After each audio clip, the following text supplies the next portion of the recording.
if you've been vaccinated and have questions like when does immunity kick in and how long will it protect you and others, today we'll try to answer some of those questions in Science in 5. Welcome, I'm Vismita Gupta-Smith and this is WHO's Conversations in Science. And answering your questions today is Dr. Catherine O'Brien. Welcome, Kate.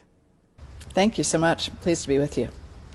Kate, after one has been vaccinated, when does the immunity kick in and how long does it last? The vaccines that we have right now are all two-dose vaccines. After the first dose, we see a good immune response that kicks in within about 2 weeks of that first dose. And it's really the second dose that then boosts that immune response, and we see immunity get even stronger after that second dose, again within a shorter period of time after the second dose. We don't know yet how long immunity lasts from the vaccines that we have at hand right now. We're following people who have received vaccinations to find out whether or not their immune response is durable over time and the length of time for which they're protected against disease. So we're really going to have to wait for time to pass to see just how long these vaccines last. Kate, after one has been vaccinated, can one still catch COVID-19 and can one also infect others? That's a great question. The clinical trials demonstrated that these vaccines protect people against disease.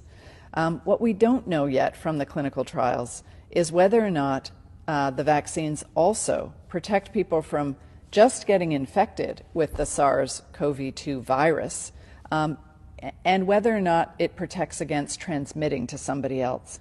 So this is a really important part of our understanding about what these vaccines do.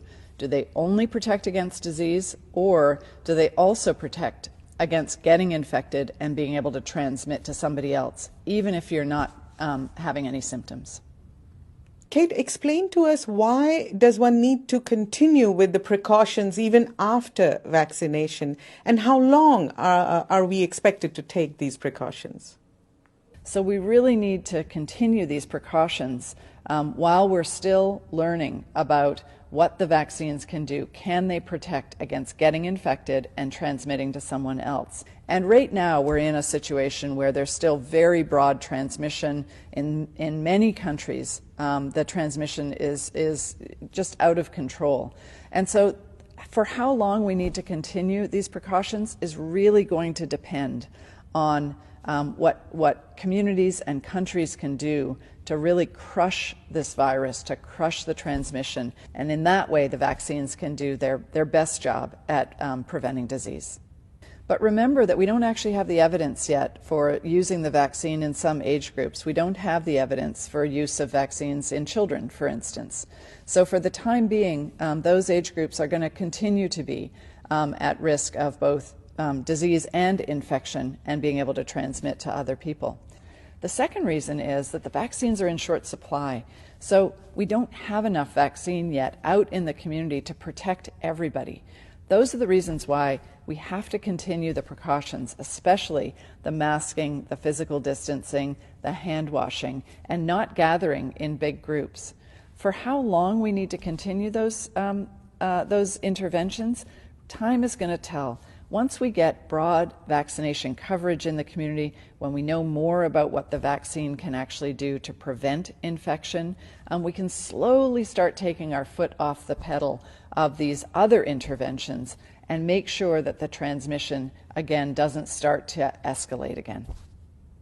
Thank you, Kate. That was Dr. Catherine O'Brien. We'll continue to answer your questions about vaccines and immunity and about COVID-19 in this series. If you found this information useful, please share it with your networks. Until next time then, stay safe, stay healthy, and stick with science.